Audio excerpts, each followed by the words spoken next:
వర్షాకాలం వచ్చిందంటే చాలు కామారెడ్డి జిల్లాలోని పలు కాలనీల ప్రజలకు కంటి మీద కునుగు లేకుండా పోతుంది. గత ఏడాది సంభవించిన భారీ వరదల భయంతో ఇంకా బిక్కుబిక్కుమంటూ జీవిస్తూ ఉన్నారు స్థానికులు. ఏటా తమ ప్రాంతం మునుగుతూ ఉన్నా శాశ్వత పరిష్కారం ఎందుకు లేదు అనంటూ ప్రశ్నిస్తూ ఉన్నారు.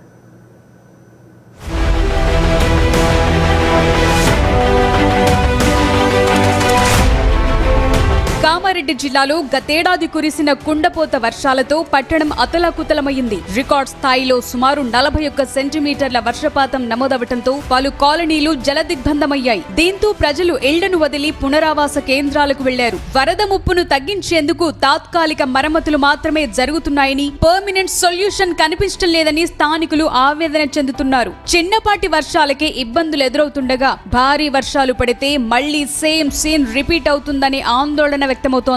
సీఎం వారు కామారెడ్డికి వచ్చి దాన్ని పర్యవేక్షించిండు. సీఎం వారు వచ్చిన దానికి వచ్చినంత ఖర్చు ఇక్కడికి రావడానికి అయిన ఖర్చు కూడా కామారెడ్డికి ఆయన ఇవ్వడం లేదు. అంటే కామారెడ్డి మీద కానీ తెలంగాణ మీద ఎంత చిత్తశుద్ధితోటి వాళ్ళు వ్యవహరిస్తున్నారో మన కామారెడ్డి పట్టణ ప్రజలు అర్థం చేసుకోవాలి. ఇప్పుడు వర్షాకాలం వస్తే పట్టణ ప్రజలందరూ భయభ్రాంతులకు గురవుతారు. ఎప్పుడేం జరుగుతుందో అనే భయాందోళనలో కామారెడ్డి పట్టణ ప్రజలు ఉన్నారు. జిఆర్ కాలనీలో కౌండినర్ కాలనీ అందరూ ఇండ్లు ఖాళీ చేసి వెళ్ళారు. ఎవరైతే ఇండ్లు ఖాళీ చేసి ఇప్పటికీ 75% ఇండ్లు ఇంకా ఖాళీగానే ఉన్నాయి. ఇప్పటికీ రావాలంటే ఆ ఇంట్లోకి భయపడుతున్నారు. వాళ్ళకి ఎక్కడైనా ఆర్థిక ఇబ్బందులు అవుతున్నాయి.